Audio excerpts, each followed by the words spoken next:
Today, my name is Rebecca Mulrain. I'm the director of the Food Security Infrastructure Grant Program.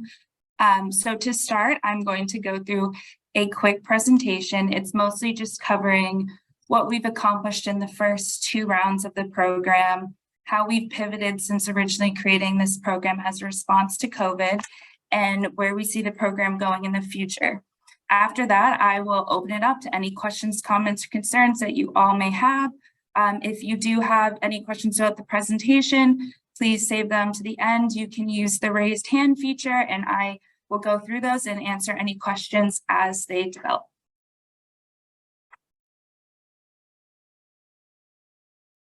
So to start with the presentation, we're just going to do a quick overview of the Food Security Infrastructure Grant Program, or FSIG. So the goal of the FSIG program is to ensure that individuals and families throughout the Commonwealth have access to food with a special focus on food that is locally produced and equitable access to everyone. The program also seeks to ensure that farmers, fishermen, and other local food producers are better connected to a strong, resilient food system to help mitigate future supply and distribution disruption. So the first round of the program was FY21, and as I mentioned, this was created as a response to COVID. In the first round, we received over 1,300 applications requesting $203 million in funding. We were able to award $35.5 million to 360 projects. In the second round, which was FY22, the previous round, is where we shifted the focus from just responding to COVID needs to the overall strength and resiliency of the food system and projects that have a long-term impact on that.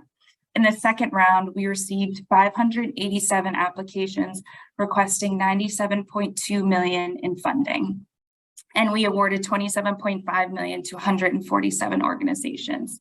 Our awardees in both rounds were across various sectors, which included distributors, suppliers, farms, fisheries, food banks and pantries, food hubs, municipalities, nonprofits, other for-profits, and schools.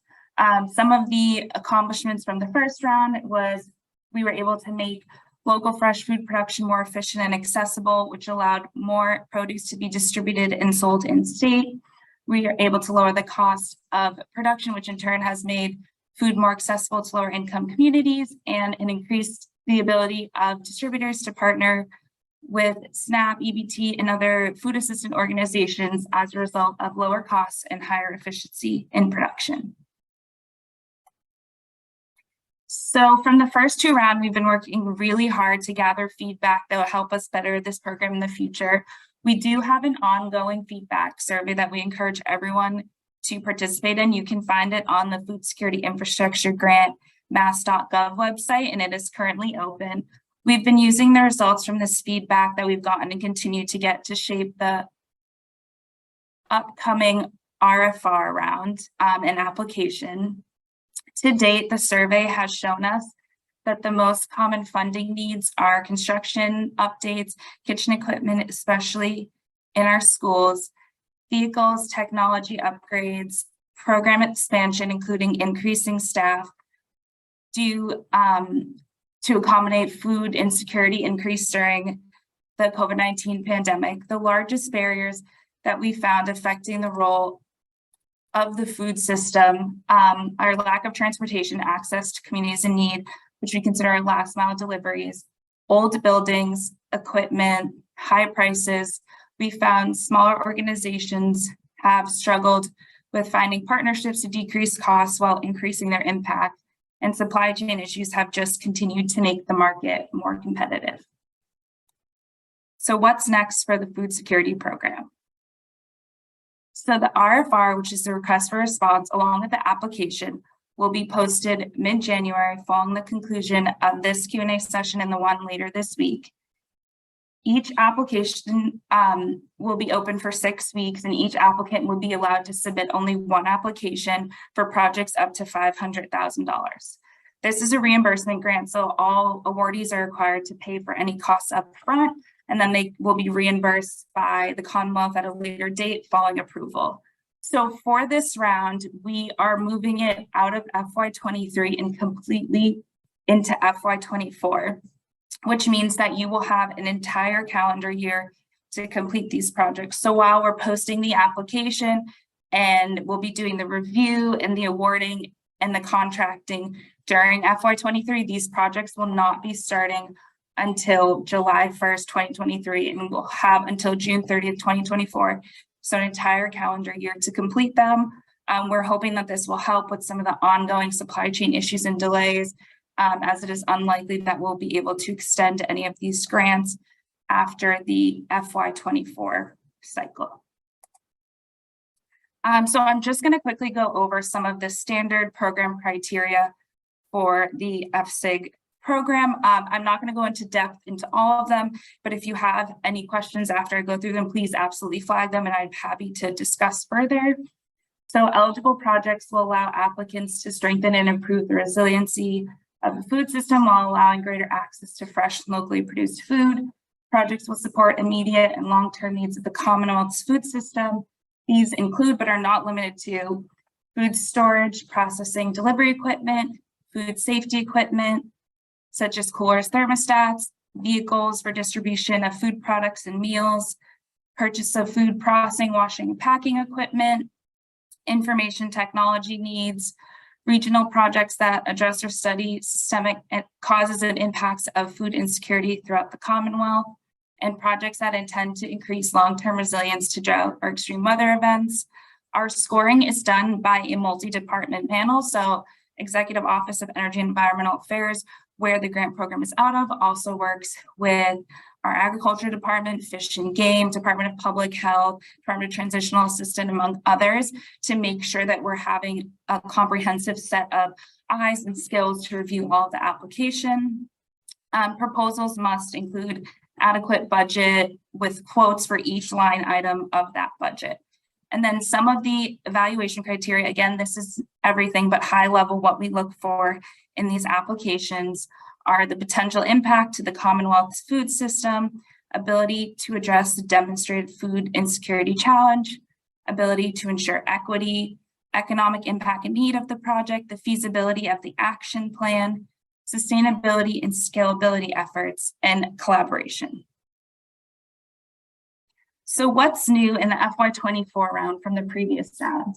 So based on the feedback we received in the first 2 rounds of the program, we're opening up eligibility to a broader type of projects that may not necessarily be infrastructure in the way we think of buildings or physical things. The first one that is infrastructure related is we want to help assist farmers with the cost of water supply infrastructure needs to address current and future drought conditions throughout the Commonwealth.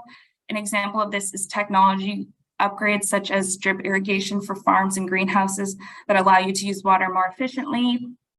We're also focusing on wells and other actions to provide a reliable water supply. These include digging or expansion of new wells or surface water bodies, services to support well maintenance and rehabilitation, all within necessary local and state regulatory approvals. The second new thing that we're really focusing on, which is less of an infrastructure necessarily, is regional studies on the factors that relate to food insecurity, including food deserts, communities of color, gateway cities, low-income residents, environmental justice neighborhoods, and how to best address these in each region. These are just a few examples, but not limited to research related to ongoing food security measures and their impact throughout the Commonwealth, studies analyzing the impact of climate change on food security, and analysis of the impacts of food insecurity on health. And again, this is not a comprehensive list. These are just ways that we are broadening out the food security program based on the feedback we've received. So I now want to open it up to any comments or questions. It can be related to what I just shared, or it can be just about the program in general. If you raise your hands, I'll be able to then go through, and I do see some in the Q&A, which I will get to as well. Jillian. I don't know, can you hear me? Yes, I can hear you. Hi. I wish you could see me. I don't know if I can do that. Sorry. But my question was, I'm looking back because the only thing that I saw on your website was the for year 22 one. So that's kind of what I was basing this meeting off of.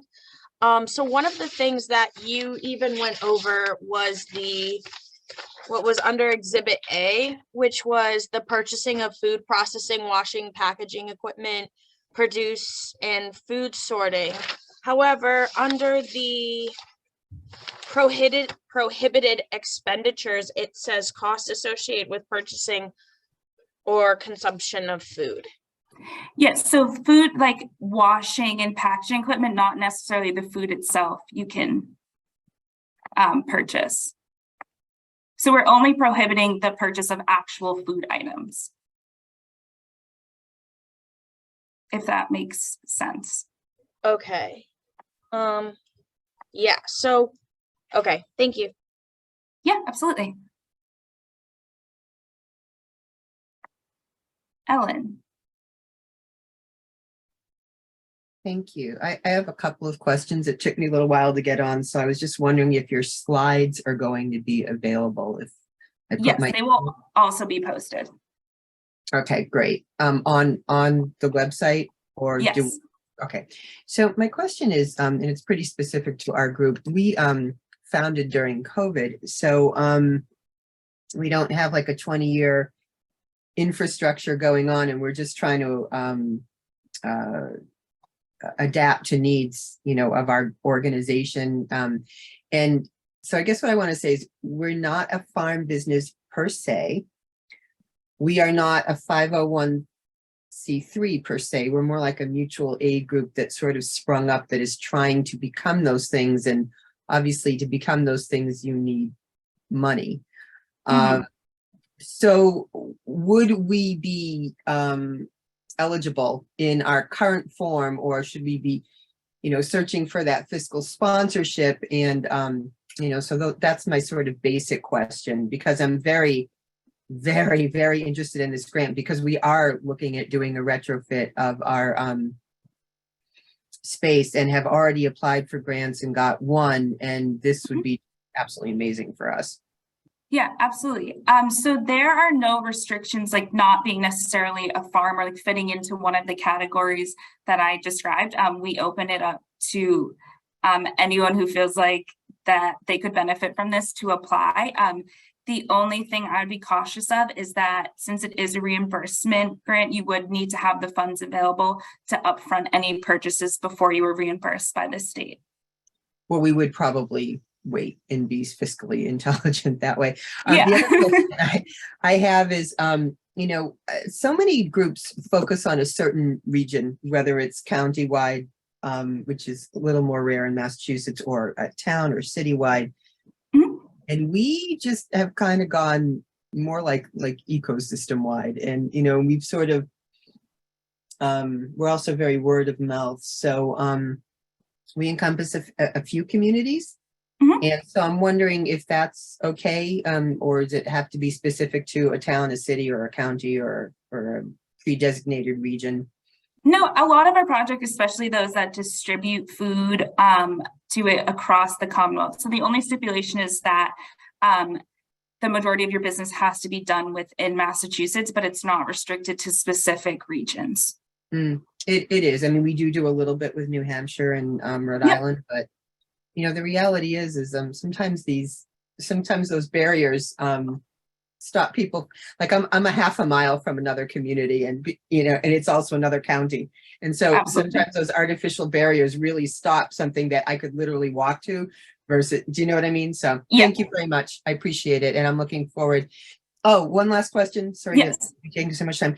Is there somebody available that I can call and be like, okay, can we have a 20-minute discussion, to go a little further, and sort of almost like a counselor to the project, or an advice giver, so to speak? So once we post our RFR and application, we can no longer answer any specific questions.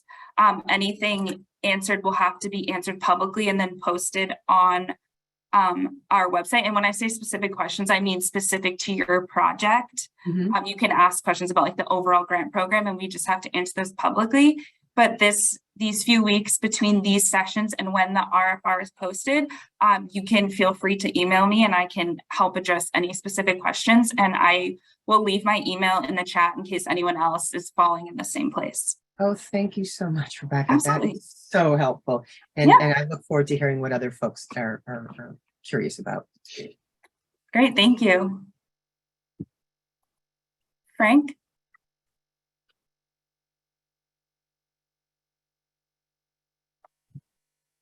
Yeah, can you hear me now? Yes, I can. Okay, great. I was muted. I'm sorry. It's okay. A little different place. I'm a fisherman, and we have a group of fishermen who basically fish in a cooperative way in the fishery sector in the town of Situate. We need an ice machine. We desperately need an ice machine. In the summertime, ice is a real difficult to procure. It's becoming more and more expensive, and we've actually lost product that had product degraded in its quality because of inadequate amounts of ice. The thing that makes us unique is that there is no single entity. There's basically each fishing boat is owned by a separate fishing family. We do have a 501c3 organization that could be the applicant. So my question, I guess, is this. Do we need a specific entity? And if we do, would a 501c3 be an appropriate entity to apply for this? Yeah, so you don't necessarily need like a specific organization. We have a lot of fishermen that apply.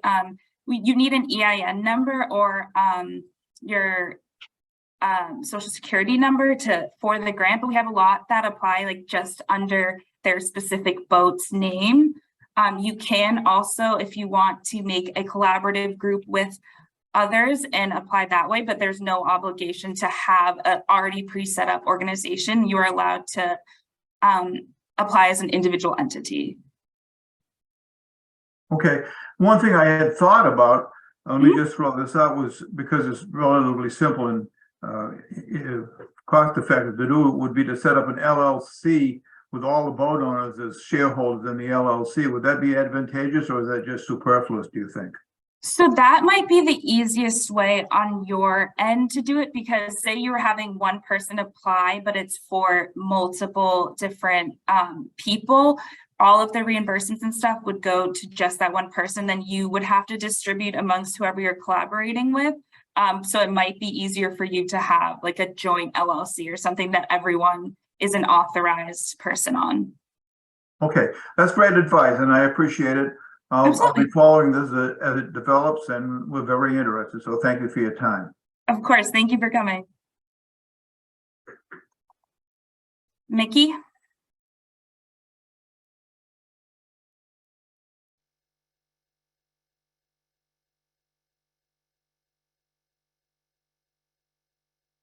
I'm not sure if you're talking, but I can't hear anything.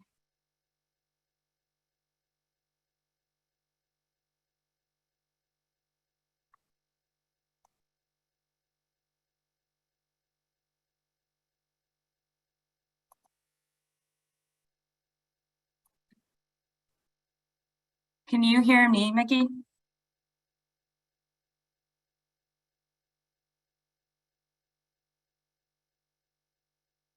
Okay, I'm gonna come back to you because I can't hear any audio right now. Kathy Orlando, sorry. Hi. Hello. Thank you. I have two quick questions. One is, will used equipment be able to be eligible, especially because with the supply chain issues, new is extraordinarily hard to find and prohibitively expensive? And the other is, would funding for a new shop, so for somebody who's been using a shop on a property they were leasing or renting and want to be able to build it on their own farm, would that kind of thing be able to be eligible? Yeah, so starting with the second question, yes, extension projects are available. The only stipulant is if it's not on private property. If it's public land, you have to get all the necessary documentation saying that you have permission to build here, but otherwise extensions are completely acceptable. For used equipment, we do not allow the purchase of it. And the biggest thing is that it's a liability for us. We have no way to prove how much life that these machines have in if they're used and like where they're being bought from. So having only new equipment allowed allows us to be able to track that better. And maybe if this program in the future expands and we have more staff to be able to do those checks, on-use project that is something that we've gotten the feedback on a lot of the time, but we just don't have the bandwidth right now to do that. So if there were a way to be able to provide something from a dealer or from a servicing entity to be able to show that, just because the reality is that there's not a lot of equipment available that's new, it just isn't available. So, No, yep, I hear you. That I will definitely bring that up. okay, thanks. Yep. I'm just going to switch over to the Q&A shortly because I see that building up. So I'm going to answer some of those questions.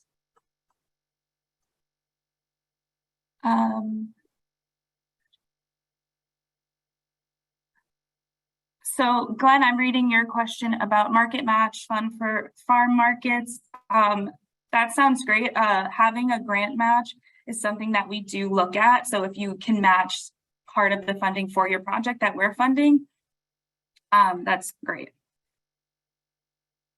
If an applicant has already received funding through one of the first or second rounds, will they not? So we don't hold it against you if you received funding in the first or second round. We love to see continuation of projects that are building on something you've done in a previous round. If you found any additional gaps, the only way you'd be penalized if you were trying to fund a project that's already been funded. But otherwise, if you have applied in any of the previous rounds, you are still welcome to apply again. The RFR will be released after these sessions, so mid-January. The application will be open for 6 weeks, so 6 weeks from that date.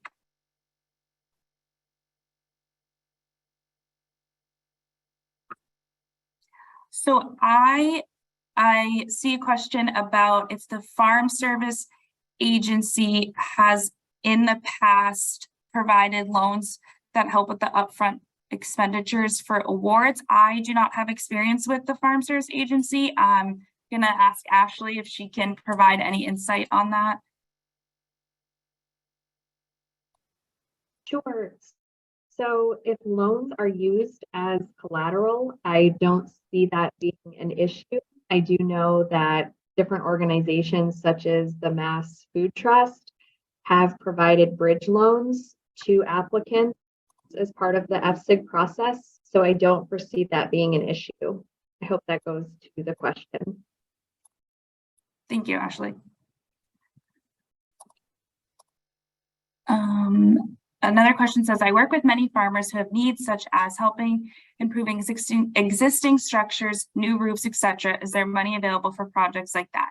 Yes, there is funding available for improving existing structures. The only thing that you would have to prove to us is that this addition to your structure, so if it's a new roof or a new building, will help you with increasing food security. And you don't have to necessarily quantify it, like we'll be able to serve X amount more people, which if you can, that's great, that's super helpful. But just demonstrating that this will in some way help enable you to do work that you haven't been previously doing. And I also apologize, the lights are flickering in the room I'm in. Yes, tractors are an eligible project.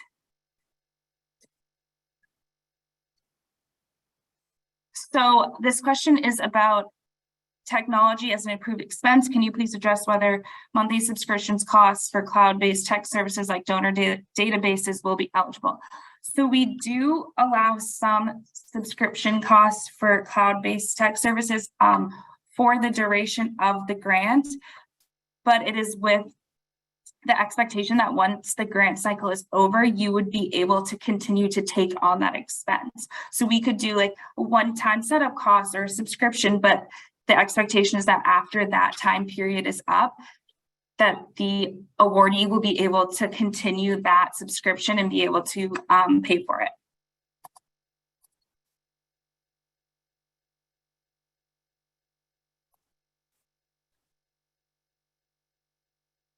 So are new staffing expenses eligible for reimbursement? That is a great question. That is something that we are still analyzing the feedback on. We have found, as I've mentioned, that it's a huge need. As I stated before, this was a infrastructure grant only, and now we've begun opening it up to other things that aren't necessarily physical infrastructure, but are important to the overall infrastructure or organization. So I don't know for certain that new staffing expenses will be eligible on this upcoming round, but it is something that we are considering, and I will absolutely get back to you once I have a definitive answer before the RFR and application come out. So somebody asked, would the materials and supplies for the construction implementation of a hoop house be eligible for this grant? Yes, we do have many hoop houses that we have funded before and plan to continue to fund those for the foreseeable future. I'm going to switch back to the hands for a little bit. B. Klein.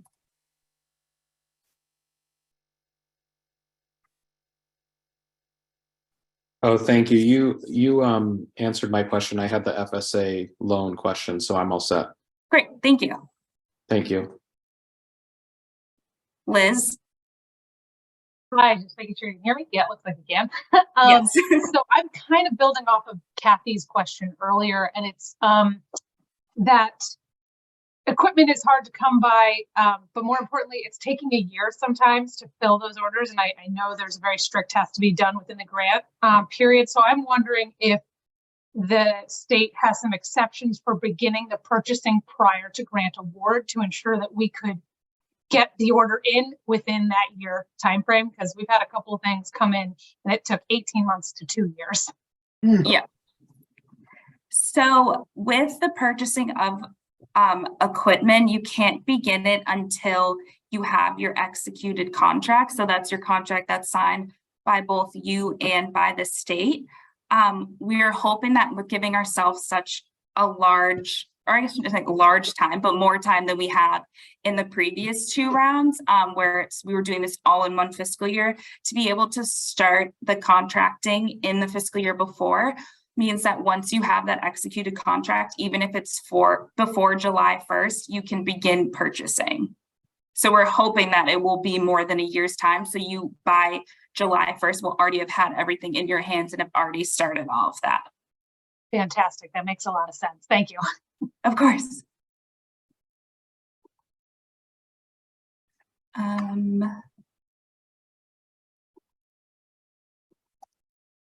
Amelia. Hi, can you hear me? Yes. Okay, perfect. So we actually applied for a grant in I think we did a first and second round for different projects. However, we didn't get them.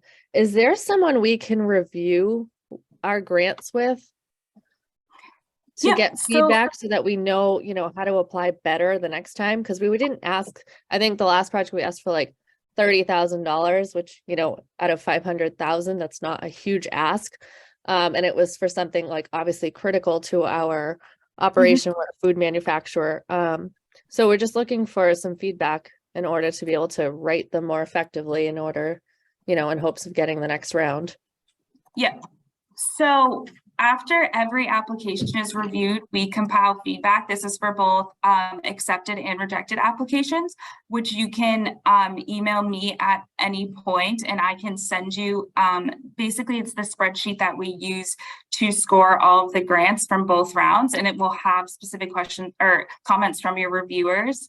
I also, if like you see that and there's still things that you have questions on, I'm happy to walk with you through it as well. Okay, awesome. Thank you. Yeah, absolutely. Tim. Okay. I'm working with the USDA and their water guy to put in a water system, a well and a distribution system, and they're willing to support it to a small amount. But obviously the big expense is going to be for me is, would that kind of project fit in with what you're doing here, or am I somehow falling outside the bounds. So can you just give like a little more detail about the water supply? Oh, okay. So right now, I do not have a well. I just have a pond. Yeah. And this past year, the pond dried up. Mhm. And we had a huge amount of crop loss because we couldn't water things. And so this was, the idea is we need to, well, they're kind of two potential projects, but we're focusing on getting some kind of underground water Mhm. to work. And then, of course, another option is to expand the pond. And we're working with the MDAR and the USDA around what's legal, because wetlands are, of course, always a huge thing. Yeah. So like I said, the USDA is designing a system for us, but they said we really can't do a lot for, funding it. And I Yeah. said, with their design and this funding, does that make sense, or am I getting myself in a cross, No, I a think that cross makes thing? Yeah, no, I think that makes sense, especially with the crop loss, because that obviously affects food security. I would just say when applying for the grant to really emphasize the impact that this well has had on crops and food supplies, or the lack of water, I guess, has had on crops and food supplies, and how you will alleviate those issues with the new well. But I think it sounds right on. Yeah, we actually had to do something, which I know every farmer hates to do, is triage. We had to just choose Yeah. who got water and who didn't, who was, we'd planted it all, it was growing, and we just had to let it die, which, as any farmer can tell you, that just kills you, but Yeah, you gotta do what absolutely. you gotta do. Yeah, no, that definitely fits into what we're broadening with the ongoing droughts. Thanks. Yeah, of course. Shannon? Hi there, can you hear me? Yes. Okay. Hi, I just wanted to first say that I really appreciate the broadened scope and the new timeline. I think, a late February, early March deadline is really perfect for people in the food system. So I just want to say thank you for that. And then a suggestion. So I work for CMAP, the Buy Local for Southeastern Mass. And so I did a public records request for all of the scores from every applicant from our 3-county region, and filtered through that 6,000-page document. And one of the things I noticed is that there's just a huge discrepancy in the quality and thoroughness of scores. Feedback, like written feedback in the score sheet, in the notes section in particular. So to Amelia's point about learning from denied applications and writing a better application going forward, I really hope there's maybe some more explicit guidance for reviewers about what belongs in that notes section, so that, I help all of our farmers request their own scores, but they're not that helpful if it doesn't really say much in there. So yeah, mostly a suggestion for that. And then my question has been answered about used equipment. I hope that's something that gets readdressed going forward, but I totally understand why it's not being considered this time around. Thank you. I think that's it. Yeah. Yeah, no, thank you. That suggestion is really important because we do rely on that feedback to inform awardees, both those who are accepted and especially those who are not. So thank you for pointing that out, and I will make sure that that is something that's on the top of all of our reviewers' minds, because these score sheets are supposed to be for you all, so you can see like what we're looking for and where you can strengthen. Thank you. Yeah, thank you. Dartmouth YMCA.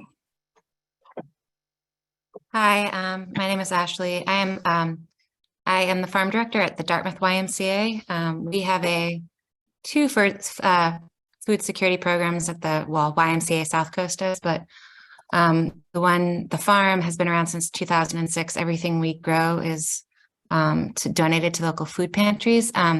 We had a huge issue with deer incursion this summer. I think probably due somewhat to the drought and the animals the deer and all the animals really being more resource stressed. Would this grant be eligible for, would deer fencing be eligible for this grant?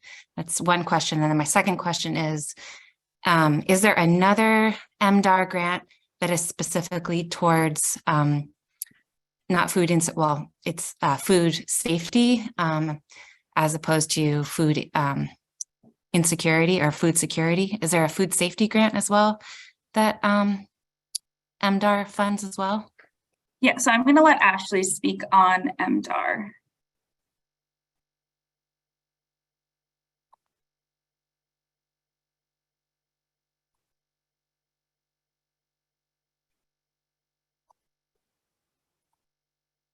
Sorry, Ashley. Thank you, Rebecca. So to answer that question, we do have an Ag Food Safety Improvement Program grant, and that was actually Was in September, correct? I believe.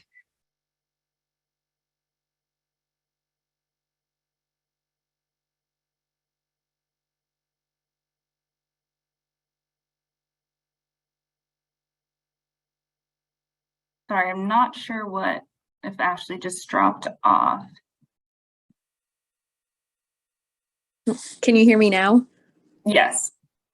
So I will just add that our Ag Food Safety Improvement Program grant is an eligible opportunity for deer fencing, and also NRCS through USDA has programs that have helped farms cover deer fencing in the past as well.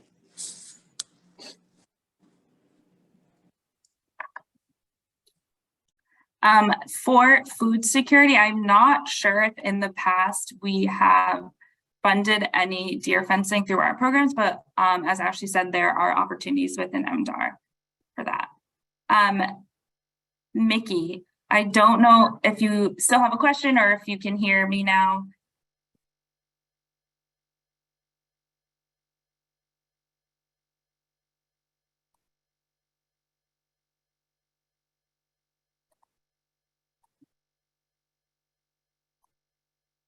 I still seem to not be able to hear you, so if it's easier to just type your question into the Q&A. If anybody else has any questions, please feel free to raise your hand. I'm going to keep going through some of the Q&A questions that we got. So again, if you received funding before from this program, you are still eligible to apply again and receive funding again.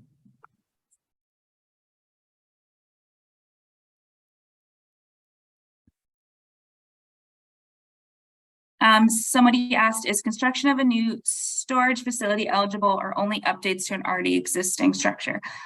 Construction to new storage facilities are eligible. It does not have to just be in addition to an already existing structure. You are able to build new structures. It just has to be able to be completed within the grant timeframe.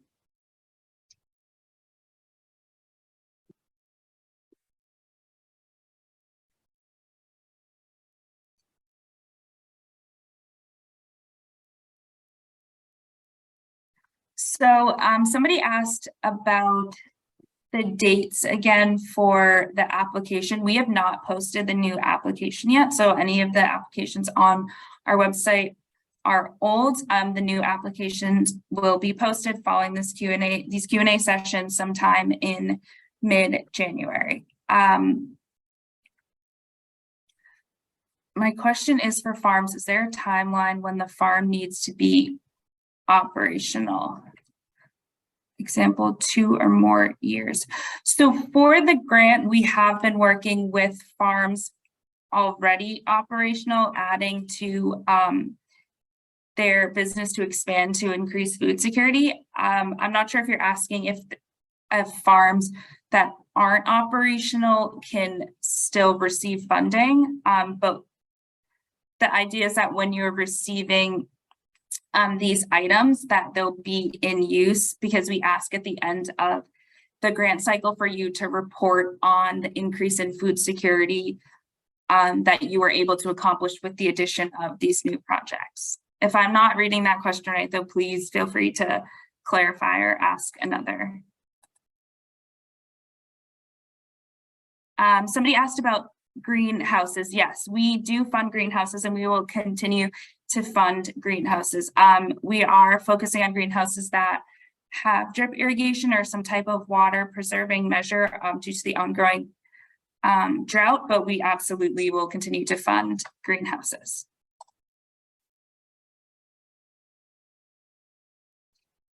So another question about applying before and not awarded.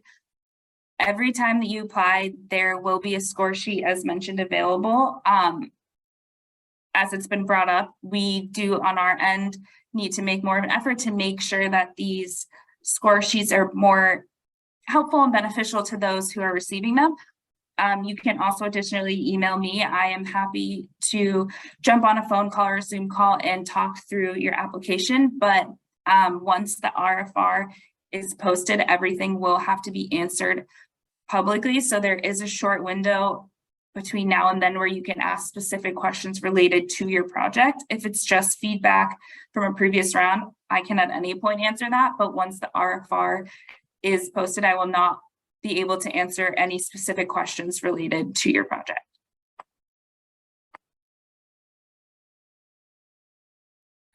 So somebody asked about combining this with MDAR grants. So we do have a lot of farms who fund projects partially through food security and partially through other grants, especially MDAR. We do not penalize as long as you are applying for different things. So you cannot be double funded for the same project through both EEA and MDAR, but you can be receiving funding from both.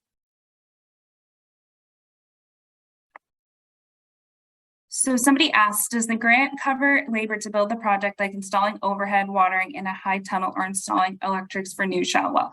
So we do require labor, or we do cover labor for building projects because we require that all labor is completed by people who are registered in the state of Massachusetts. So you have to be like registered electrician or a laborer of some sorts. We don't allow, because we want to make sure that these structures are safe. So we will cover the cost for those laborers.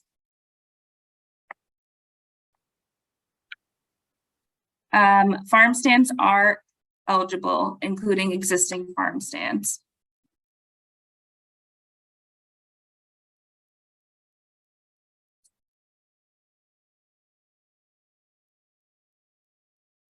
So somebody asked about websites or improvement to websites. This would depend on what the website was about. If it could fall under the category of those regional studies, so if you're using the website to gather information about food security trends or to track health in food insecure communities versus in communities that have access to fresh, equitable food, then that would definitely be a website improvement that could possibly qualify under the regional activities. It would just have to have some demonstration about how this is helping further along food security or information about food security throughout the Commonwealth.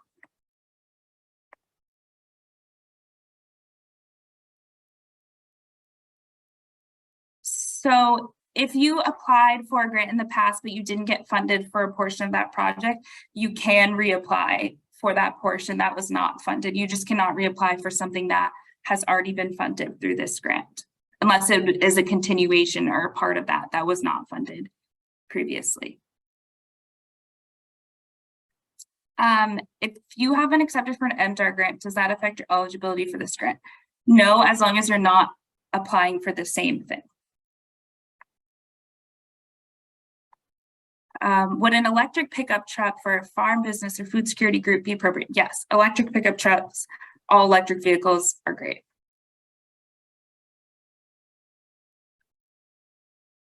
I'm working with the USDA on a new well and distribution system. They will provide a design. So yes, well, I think I touched on this before, but yes to wells.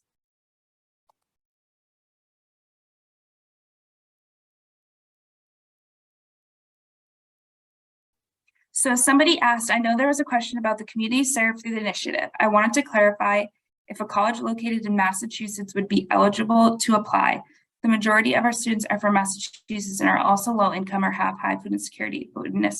So yes, we work with schools and we would love to reach more colleges, as we know that students are one of the communities that face food insecurity frequently when they're trying to, pay rent, pay tuition, pay for their books and all of those things. So since the college is located in Massachusetts, it would still be eligible to apply, even if some of the students are from outside of Massachusetts, because you're still distributing to students who are going to school in the state.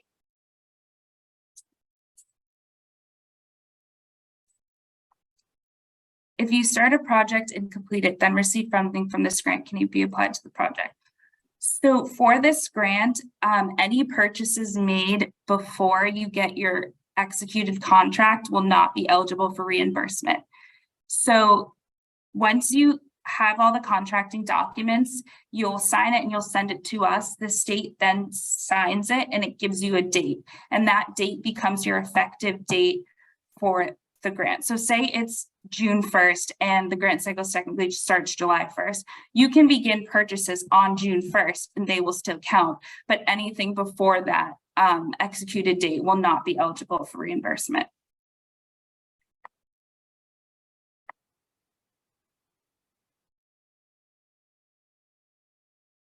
So somebody asked if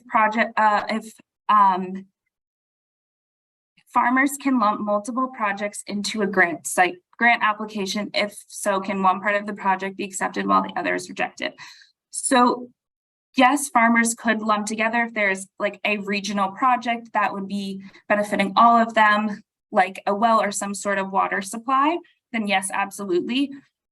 However, there is potential that one part of the project for any project can be accepted while other pieces are rejected. The state has the discretion to only fund partial projects versus the whole thing that's submitted. So that is a risk if you guys do lump together. Not necessarily that part of it will be rejected, but it is possible. Does equipment have to be with a U.S. supplier? The equipment does not have to be with a U.S. supplier. It just has to be purchased new and within your budget, obviously. Someone said, I work with a nonprofit client who is interested in retrofitting an existing bus for a mobile market to their communities. This doesn't exist in their market and they're showing demonstrated need. Would this apply for the grant? Yes. So we allow infrastructure improvements on existing things. So if you have a market, but say the bus is run down, you can improve that bus to make the market expansive. You just will have to demonstrate how fixing this bus is going to allow the nonprofit to visit more people, distribute more food, but absolutely, yes. So someone asked, are drought projects reviewed separately than the other applications? So no, drought projects are not reviewed separately. They will still be reviewed by that group of multi-department reviewers that I mentioned. However, all drought related / water related projects will have reviewers that specifically work with water conservation and drought. So they will have experts on that to be able to look at these and really tell the rest of us who may not have that expertise in water related projects, which are important to prioritize.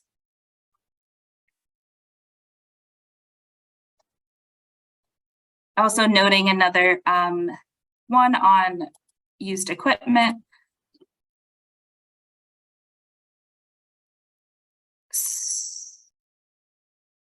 So someone asked, will a consultant for facilitating distribution logistics into the eastern part of the state and new retailers be considered for funding within a project? Absolutely. If you can show that you are addressing a need in the food system that there's currently a gap in, then you can be considered for a project. We are not trying to restrict the people who are able to apply. We just want to make sure that we are addressing the food insecurity needs. So someone asked for the grant frame timeline. So as I mentioned, application will be posted shortly after this. You'll have 6 weeks to apply. And then once the 6-week period is over, it goes to the review phase which goes through all the reviewers, and then we recommend awards, and then awards will be announced and contracting will begin, with the goal that by July 1st, 2023, everyone has their executed contracts and ready to go if they haven't already. And you'll have an entire calendar year. So you'll have till June 30th, 2024 to complete all your grants. So you have a full calendar year. Somebody asked, can you apply for 2 projects in one application, i.e. a vehicle and a storage facility? Yes, you absolutely can. Just make sure that you're showing the connection for each part of that project. So the vehicle and the storage facility, you're showing how those are working together to improve food security. It is possible that the state could choose to fund one of those elements and not the other, but we often have people who apply and are awarded having 2 or more items that they are reimbursing for. So somebody asked about the difference between the regional study project type in this grant and the MDAR RFI mapping and data input. Ashley, I don't know if you can speak to the mapping and data input. Sure, thank you, Rebecca. So the RFI that MDAR has put out for a request for information, the RFI, is to hear from different individuals and gather information in order to build a comprehensive food system map. So that is more of a request for information rather than a statewide necessarily project. And it's something that we're working on internally at the department. So there would be a difference in terms of submissions, as some may be more regional versus the map that we are looking to build in the future.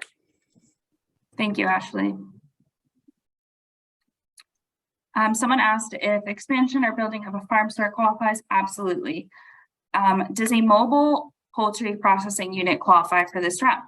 Yes, if you can show how, and I can see how having a mobile poultry unit will allow you to transport your poultry to more people and more communities that you would not be able to otherwise reach. Absolutely.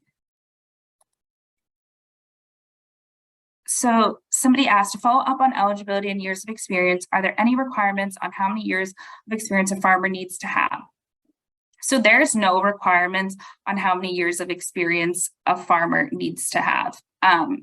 We're really just looking for that you're serving the community that is showing the food security or insecurity need, and that you're working to address it, but we don't specifically ask for years of experience or any specific documentation. The only thing we would need that is if you're building a structure, to make sure that you had all the right permits and regulations for that. Yes, the grant would cover the cost of a new building, multi-use, as long as you're showing again that you're using it for the intended purpose.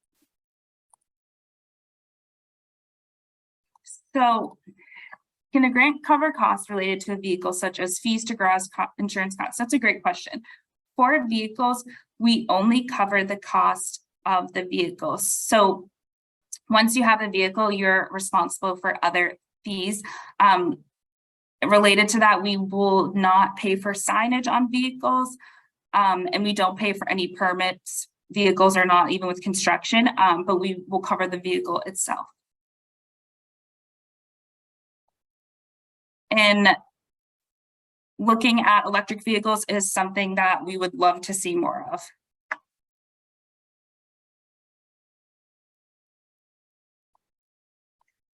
So somebody asked, I have a question about combining MDAR grants and FSA grants.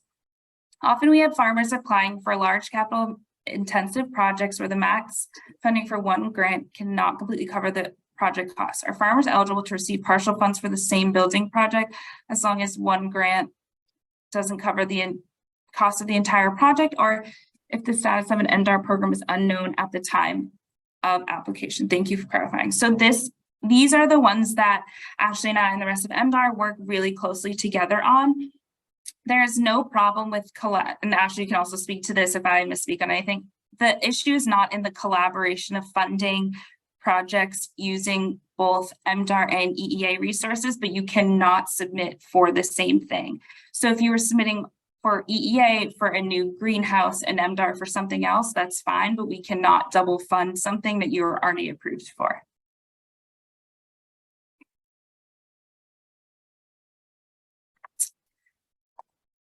So somebody asked, are box style delivery trucks eligible if used for delivery in mass NCT?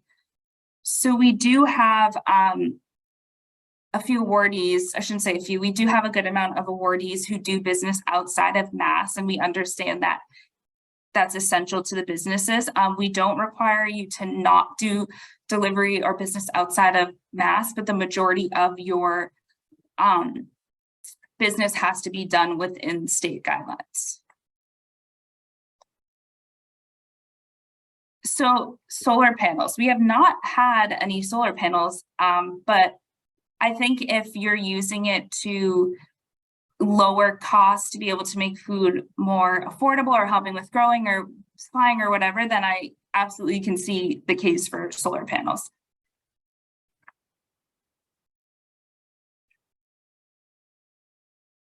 So somebody said, re-infrastructure improvements on existing things, would that mean a new refrigerator unit could be added to one of our existing vehicles? Absolutely. You could add refrigeration unit, you could add like a sink if that was necessary for cleanliness standards, anything that will help you to be able to produce and distribute more easily.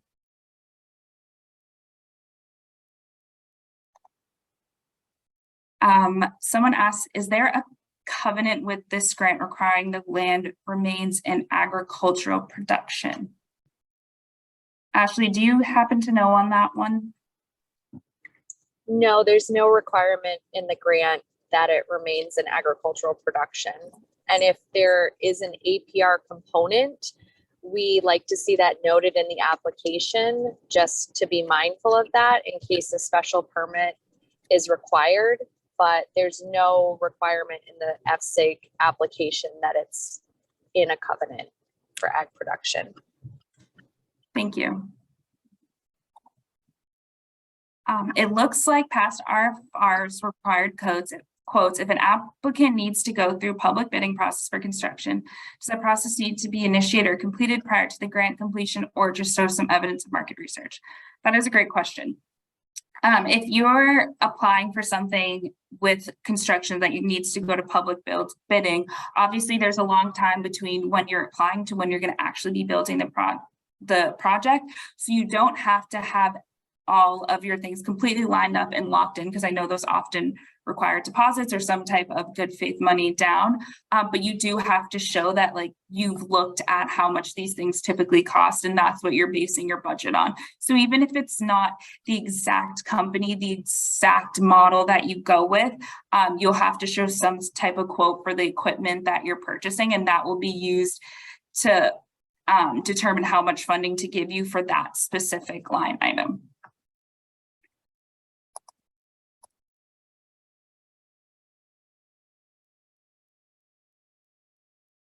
So for the past feedback spreadsheet, you can request access by emailing me and I will send you the access, and I am going to put my email in the chat for participants.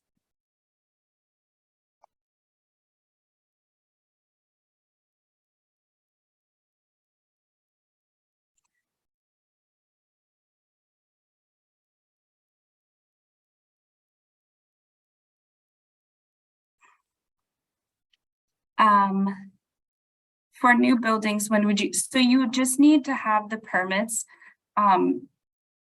There's not like a deadline where it's like you have to have all of these permits in place, but you do have to be able to complete the project in the timeline of the FY24 fiscal year. So maybe that means in July you're getting the permits and then beginning building, but just making sure that you're spacing it out enough to give yourself time to complete the projects.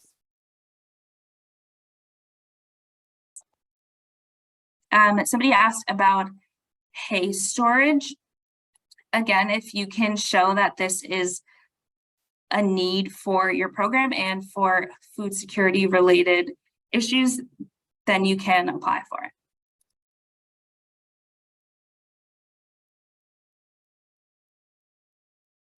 So somebody asked about this funding supplementing an existing capital budget that is building a new food pantry. Absolutely. You would just submit for the specifics that you are looking to supplement your funding for with this grant. Again, the line item budget with quotes, and then that would be reviewed. But the infrastructure needs for a food pantry, yes.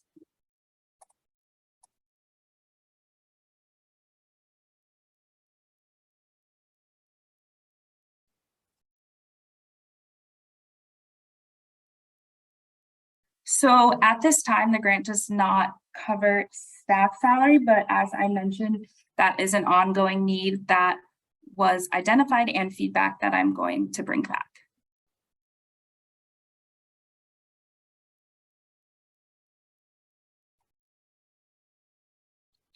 For some of the more in-depth questions, if I have not answered them yet, I do see them and I will follow up with you if I don't get to them on this.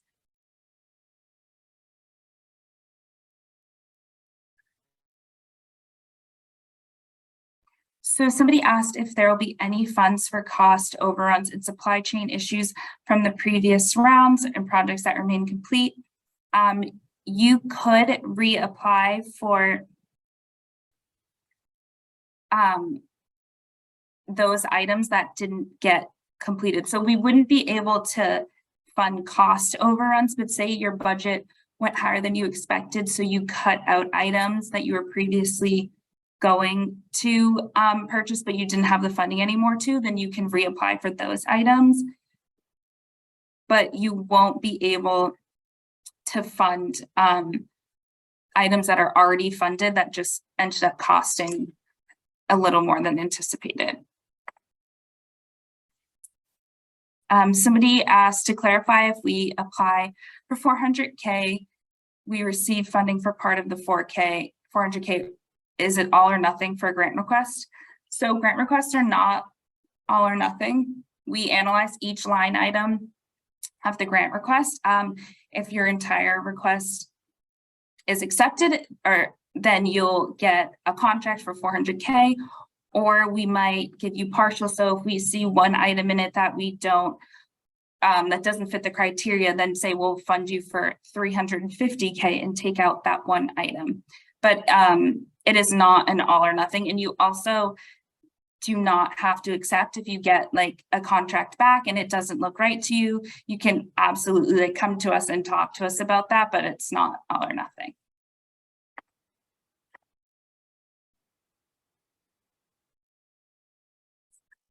So I received a question about, are rush orders eligible costs to ensure equipment arrives within FY24? So we do cover shipping on materials. The caveat is that when you're applying and creating your budget with your quotes, you should include shipping in there, because shipping costs will come out of your overall funding. So if you didn't put, say, shipping costs for a tractor, and then you end up having to rush ship the tractor, if you do want to get those shipping costs reimbursed, then they would come out of line item funding for another part of your project. So the best way to do that is to anticipate these shipping costs and include that in your budget so that they'll be reimbursed without taking away any other funding.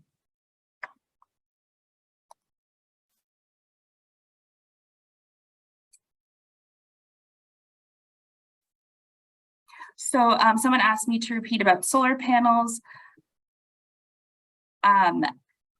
We can fund solar panels if they are related to food security. So if you can demonstrate how these solar panels will help your business produce, distribute, supply more food, then you could apply for the solar panels.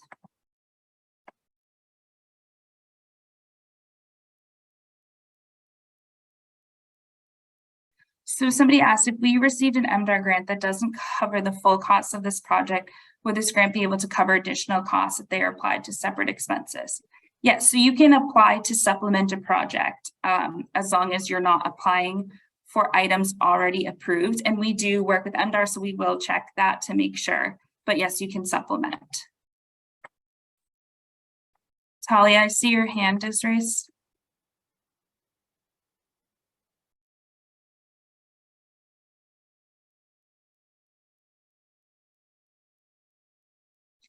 Talia?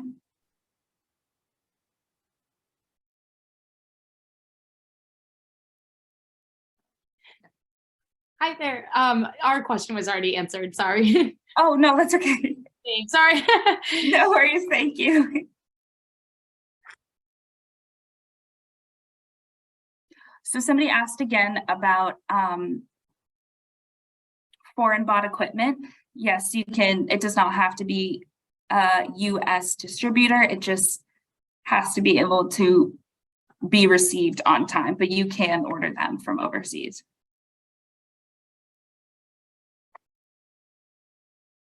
So for the grant qualifying research studies, this is new. So we have not funded any in the past, but what we're looking for is just something that studies the overall impact of food security in your area. So, right, we all know that food security and food insecurity is a need, but we want these research studies to quantify that need. So to show the impact of health of not having this equitable, fresh, locally produced food.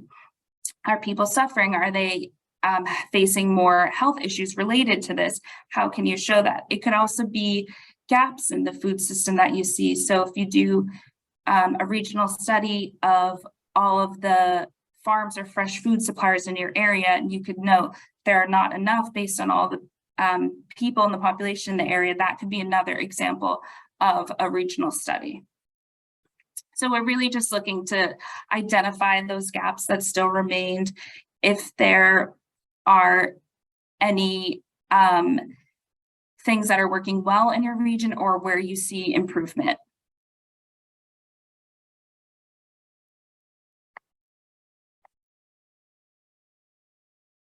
So somebody asked if we're buying a storage facility and making improvements to it, well, we need to close on the building and improve it before the end of the grant term. So for the grant, we require that everything is received by the end of the grant. So in order to be reimbursed, all of your equipment or project supplies have to be received by June 30th, 2024 in this case. So you will need to have had all of those equipment received. If they're not all up and running, and as long as that like installment isn't a cost of your grant specifically, it's something that you're funding on your own, it's okay if they're not all completely set up and running by that date, but everything that is being reimbursed by the grant, including labor, has to be completed by that date.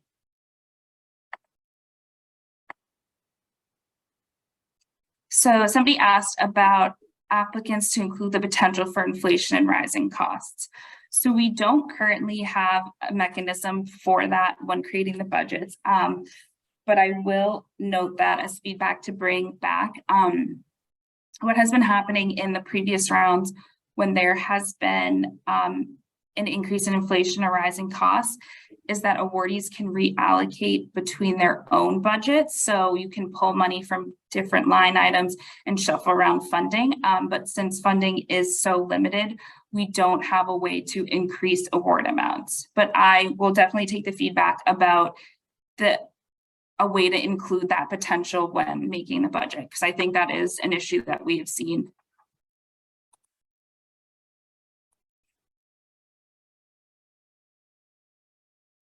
So somebody asked about breeding livestock be eligible as a project cost. I personally am not familiar with breeding livestock.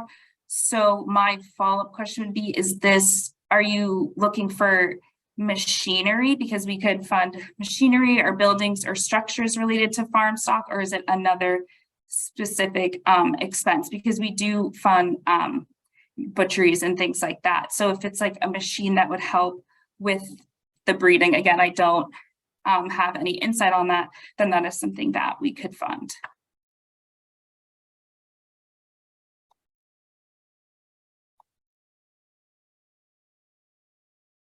So got a question about organizations that have an overhead rate or federally negotiated administrative rate cost agreement. Would there be allowances for that in the RFR? Are you asking if the grant would cover the overhead rate or the cost rate agreement? I will look into that and give you, I will email you an answer to that because I'm not sure about those expenses, but I will follow up, Jennifer.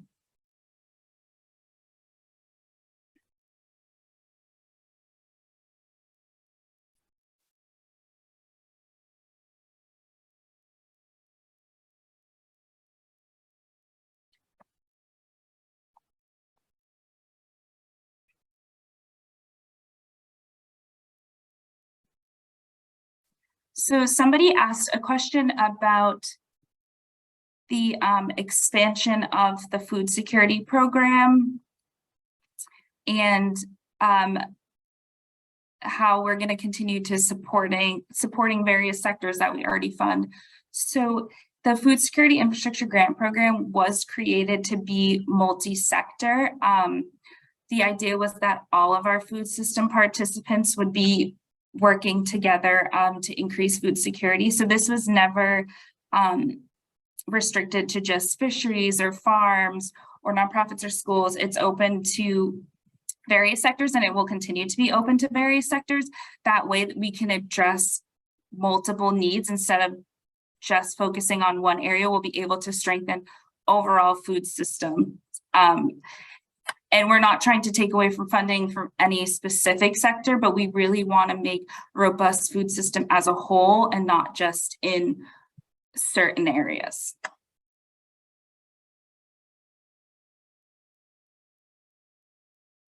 And so funding for each sector is based on applications from that sector. So generally in the past 2 rounds, say that fisheries were 50% of applications, then we would designate that amount of funding towards them as well. So we try to match the demographics of the applications that we receive.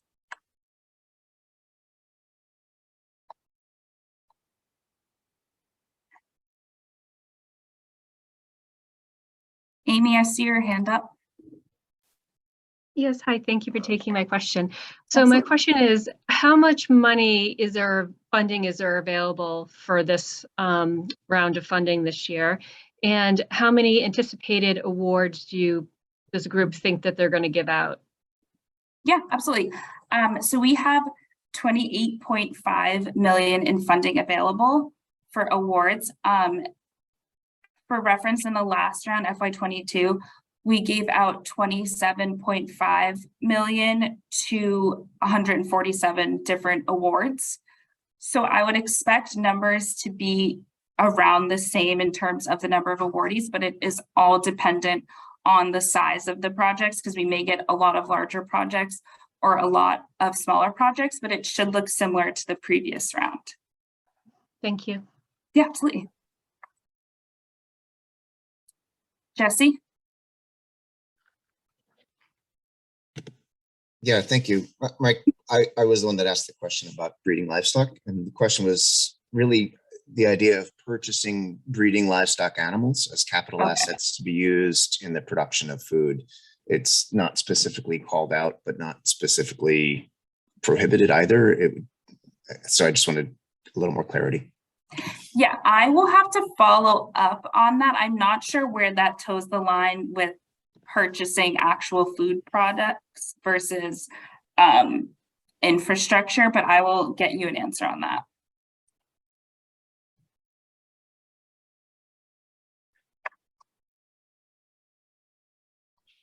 Thank you. Yep. So somebody asked if they can apply for the Food Security Infrastructure Grant and the Local Food Assistance Cooperative Program. Yes, you can. The Food Security Infrastructure Grant Program does not restrict you from applying to other grant programs. We just want to make sure that you're not being double funded for any projects.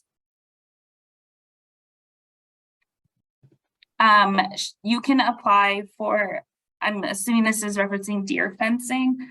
if you can relate it to like your food security, loss of product and things like that.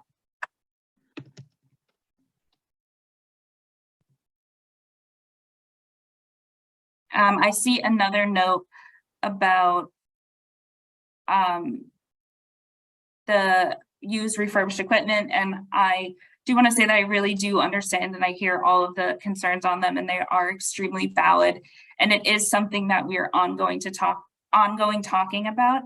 Just in this present moment, we do not have the ability to include used equipment.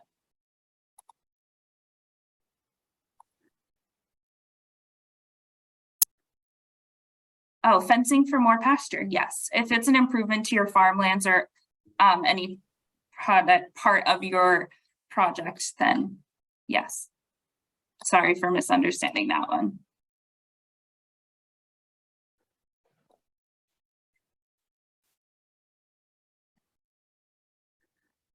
I'm going to put my email into the chat so that you all have it for any follow-up questions that may come.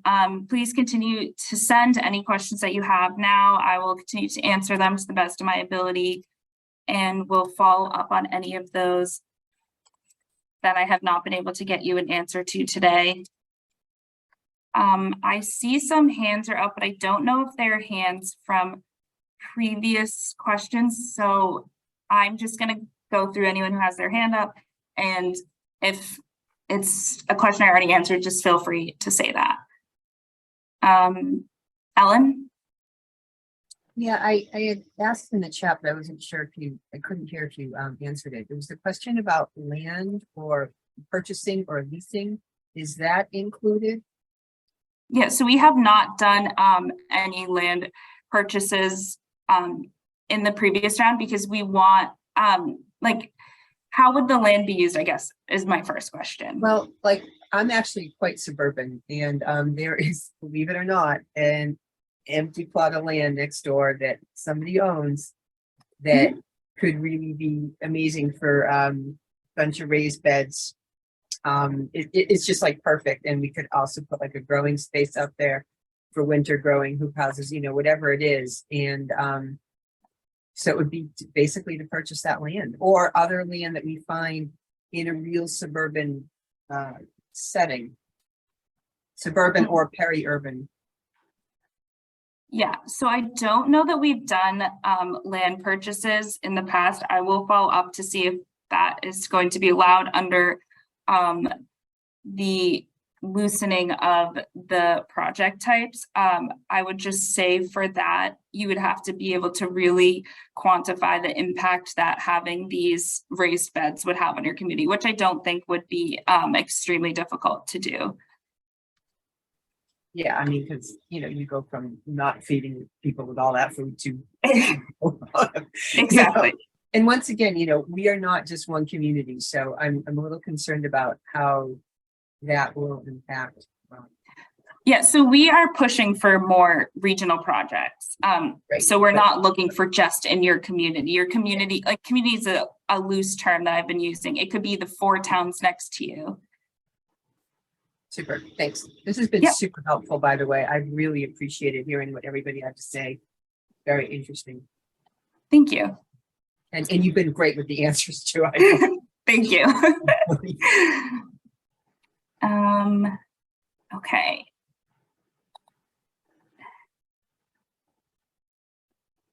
Let's see, who still has a Amy, do you have other questions?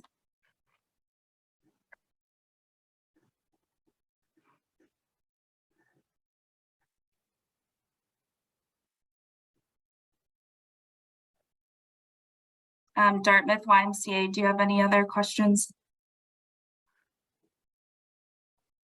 No, I think you answered it. Lisa, are you on it as well? We've got 2 people from YMCA. Is Lisa still on? No, YMCA South Coast. What's Lisa's last name? Lisa Ron? Yes, Lisa is on. Okay. Lisa, do you have any questions? No, I mean, the only question that I have is if from the Y, we do have two different interrelated food insecurity programs. And I just wanted to confirm that if we were to apply, we would be able to apply for a vehicle perhaps that would serve both programs. Yeah, absolutely. And actually, I have an added question. So say if we did go for, because I think I could frame it for the deer fencing as well. Could we apply for both, you know, a refrigerated van and the deer fencing at the same time if they were both going to, like, all the food that's being produced is going to the food pantries? Yeah, if you feel like there's a connection between them that you can apply for them in one grant cycle, then yeah. And then if we don't get, say, funded for the fencing, but do for the van, I think the timing, like, could we could then obviously go after another grant in the future for through NRCS or the food safety. I guess what I'm asking is, do you think it's I mean, the sooner the better for the deer fencing, so that's why I'm leaning towards applying for this grant. But I think in the fall there's probably going to be funding through the food safety through food safety. So what would you recommend, I guess? So I think if both are equally important, I would apply for both. If you don't get funded from one, there's nothing that's preventing you from finding another grant opportunity to fund that one. But if you really just need, say, the deer fencing, and the other one's maybe a need that you could apply for in the next round, then that's an option too. But I think if both are very important needs, to apply for both. Great, thank you.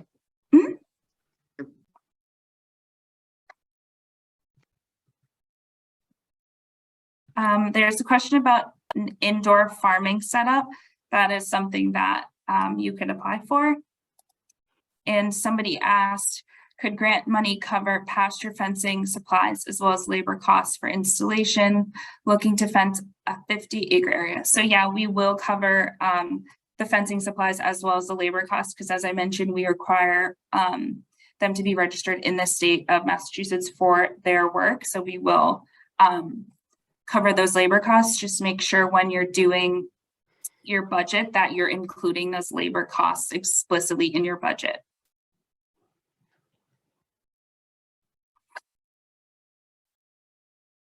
So I just got a note from someone from MDAR that the to be qualified for MDAR specific grants, like if you're looking at for the fencing for the YMCA, you would have to be considered an agricultural operation.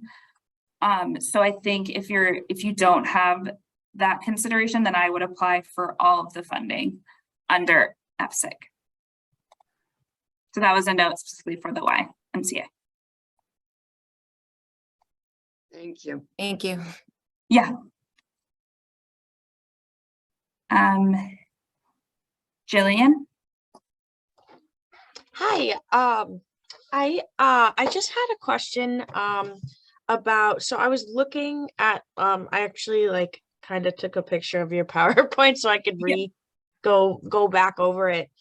So you talk about a regional study and then research to ongoing food security measures and the impact through the Commonwealth. My question was, if you're doing research, is that considered, like, because I'm looking at the prohibited expenditures from 2022, it says non-labor costs. Does that fall under non-labor costs, or is that a labor because you're doing research, if that makes sense? No, that makes sense. Yeah, I can see how that's confusing. So for this, the FY24 cycle that's coming up, we have added in the regional case studies. So this is more expansive than the previous RFR. So while that might have been something that wasn't considered infrastructure in the first two rounds, we're opening it up this round, and that will be explicitly stated in the RFR that these are eligible projects. Okay, great. Thank you. Absolutely. Alexis?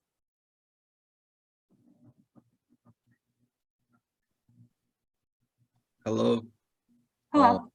I just wanted to ask, so like I'm starting a nonprofit and a public-private partnership with the city. Mhm. And it's for hydroponics and it's for hydroponics, indoor farming and agriculture like facility inside like a food desert. Mhm. And I just want to know like how exactly would I go about like applying for like the setup?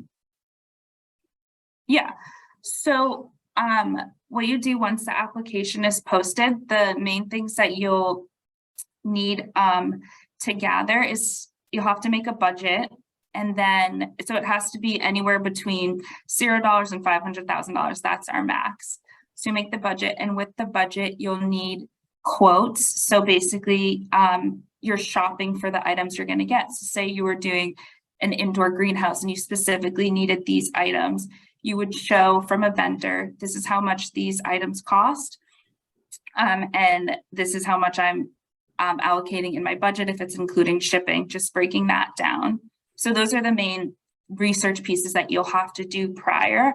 The rest of the application is more focused on how you're serving the community you're in and how this project is going to help you do that. So you mentioned food deserts. So you could talk about in your application how creating this indoor gardening system will allow you to create fresh produce that people in this community wouldn't otherwise have access to. So you're increasing their access.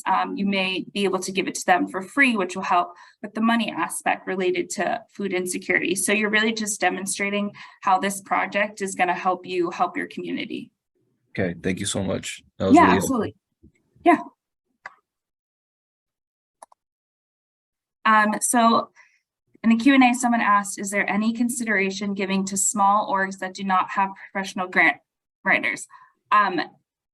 Yes, so we do consider the size of these organizations when we're reviewing grants. We're not necessarily looking for large organizations over small organizations. What we really want is just a well thought out application. So we want to show that you really understand the need and how to address it and are working towards that.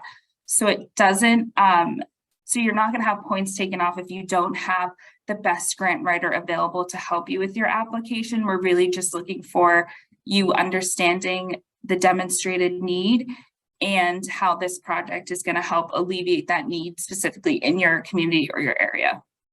And as I mentioned, community doesn't have to just be the neighborhood that you're in. It could be the region, it could be the county, it could be whatever that means to you and the people that you're serving.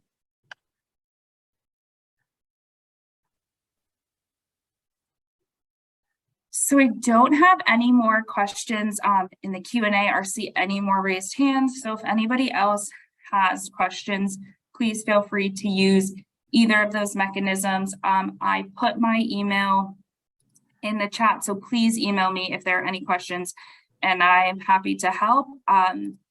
If there are no other questions, thank you all so much for being here today and for taking the time to give this really important feedback and to learn more about the program. You will see the RFR and the application posted in the coming weeks. So somebody asked about a pickup.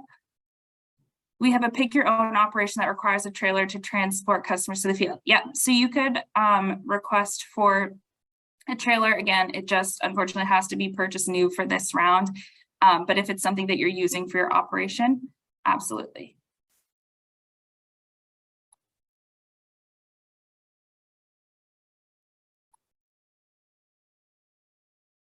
So if anyone has questions that they think of later, please feel free to email me.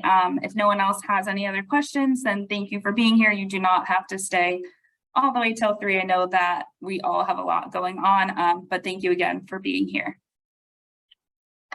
And I will continue to answer questions of anyone's that come up. Yes, we're still requiring multiple quotes per item.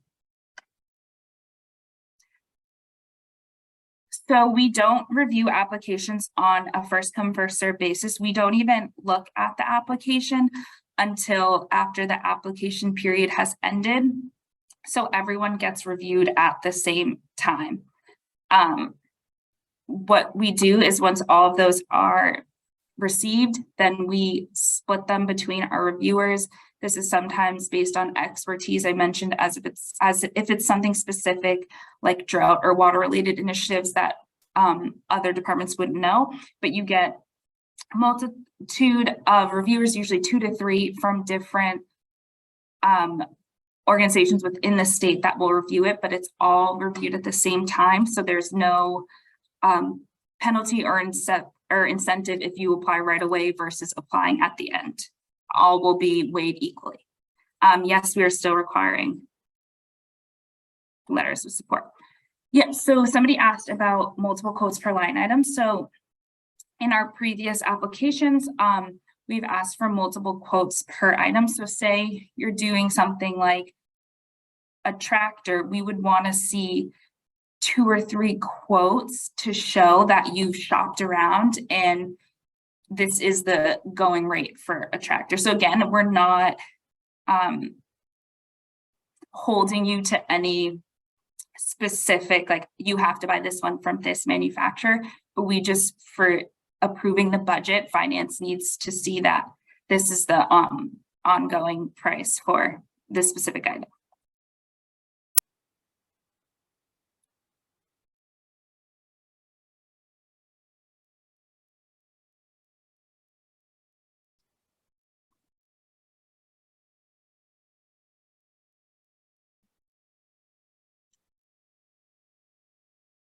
So somebody just asked a specific question about their organization.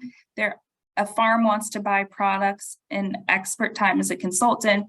He feels this is critical for his farm to better manage drought conditions like he experienced last summer. So we did it in the past round, fund something similar. It was for a fishery, but they had an expert that came in that they that we reimbursed them for, that was helping with their technology needs. So if I'm understanding this question correctly, and you're wondering if we could cover expenses related to better drought management and maybe like looking at the farm and seeing where the gaps are, that would kind of fall under the regional and also under the new drought initiative. So absolutely.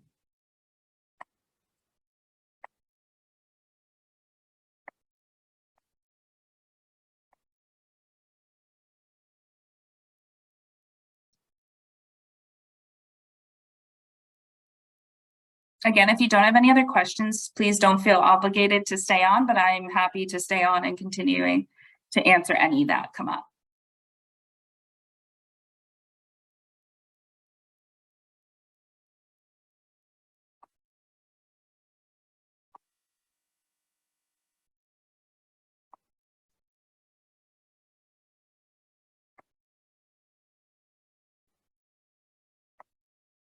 And if you have any questions, please just click the raise hand so that I can unmute you to speak.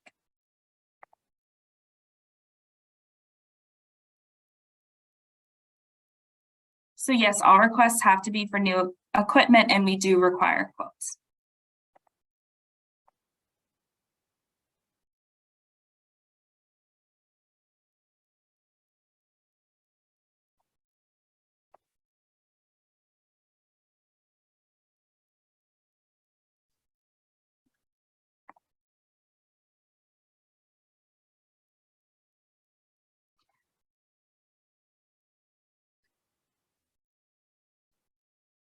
So somebody asked a question about a C3 organization that facilitated the creation of a food pantry council of 8 suburban towns. We are creating a model of converting a series of backyard lawns of homeowners, churchyards, schoolyards into food production for donation to the pantries. The model is starting out in just one town to see how viable it can be. If it is viable, then we would expand it to the other towns of the councils. 2 questions. 1, would we be eligible since it's starting out in one town? 2, can we apply for startup materials, including compost and soil? Great questions. To start with the first question, yes, you can apply since it's eligible, or since it's only starting out in one town, you're still eligible.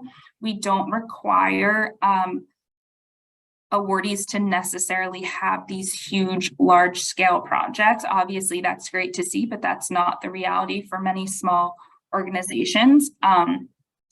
So you can absolutely apply when it's just the one town, but I would definitely mention in your application that you are planning on expanding this, because one thing that we look for, as I mentioned in our grading, is scalability and sustainability. So we love to see that you have plans to move this out of one town into surrounding towns and grow it even larger, even if it's not there yet, whether that's due to just funding or time. And you can apply for startup materials, yes.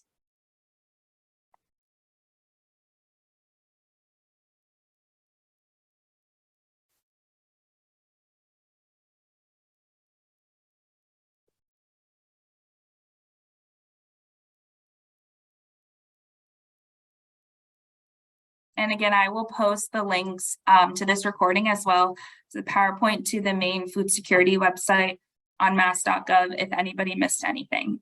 And my email will also be in the PowerPoint if you have any questions after that.